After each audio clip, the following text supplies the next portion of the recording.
Most of us carry an underlying fear about the physical process of dying.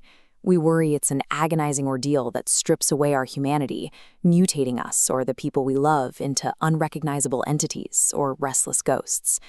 Dolores Cannon never intended to challenge these ideas. As a hypnotic regressionist, her work was focused entirely on exploring historical events through the memories of her subjects' past lives. But during one routine session, a subject unexpectedly reached the end of a past life and died right there in the chair. It happened so fast that it caught Cannon completely off guard. She braced for the subject to experience severe trauma, but the woman remained perfectly calm. Her personality, her memories, and her sense of humor remained 100% intact. This singular accident provided the first piece of evidence that shedding the body doesn't erase who we are. It prompted Cannon to launch a decades-long, data-driven investigation to see if this calm transition was the hidden reality behind the experience of death. Starting in 1979, she guided hundreds of unlinked subjects through the experience of their own past life deaths. The causes of death covered every extreme.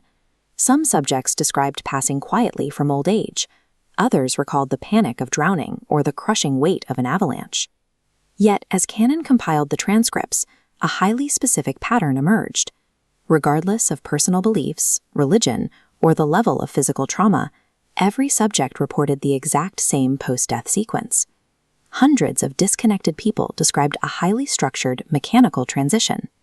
Their accounts suggest that death functions with the precision of a natural law, following a predictable sequence of events every time. The first phase of this transition addresses our biggest physical fear. Cannon's subjects consistently described an absolute separation between physical trauma and the consciousness itself. A young girl who drowned in the 1800s and a man buried in an avalanche both reported that the burning and the panic stopped the moment they passed. They realized that suffering is a biological response belonging exclusively to the physical body. Once the body reaches its absolute threshold of trauma, consciousness smoothly detaches, stepping out of the physical shell to observe the scene from above. In cases of exceptionally violent deaths, the soul can choose to leave early. The person is already gone, and the body that remains is simply reacting on autonomic reflex. This specific mechanism offers profound comfort for the grieving. Victims of sudden accidents disconnect from their bodies, meaning they aren't suffering in their final moments. Cannon's subjects described an energy tether, the silver cord, anchoring consciousness to the body. In near-death experiences, a person approaches a bright boundary, but the intact cord pulls them back. Death occurs when passing completely through that boundary permanently severs the silver cord. This severing process explains tragedies like sudden infant death syndrome or an elderly person passing peacefully in their sleep. The individual enters an out-of-body state and simply chooses not to return. The bright white light represents a literal, mechanical energy field. It is the biological point of no return, where the soul moves beyond the reach of the physical body. Curious, so what is the very first thing that happens after that cord is cut? An elderly woman in one of Cannon's sessions clarified the famous cultural idea of your life flashing before your eyes. This phenomenon actually happens after death, in a phase called the life review. The life review operates as a simultaneous viewing of your entire existence.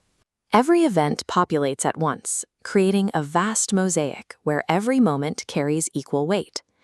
During this phase, an objective guide helps the individual examine this tapestry. You look over your actions purely to analyze cause and effect, stripped of human guilt or emotional bias. Human life concludes with an objective data-gathering exercise. It is a process designed solely to extract the necessary curriculum for the soul's next stage of evolution.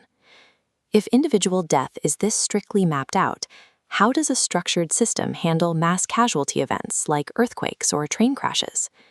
Cannon's research points to a concept called group karma. This is a complex pre-birth agreement made among a specific cluster of souls who decide in advance to experience a major event and transition together. The Space Shuttle Challenger disaster serves as a prime example. According to the regressions, the crew made an agreement for a shared, highly visible exit.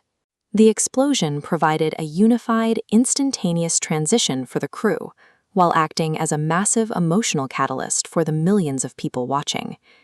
These mass casualties are deeply coordinated events. They are engineered to force collective grieving and shared healing among those who remain. Cannon's work presents death as a door we have already walked through countless times. One of her subjects provided the defining analogy.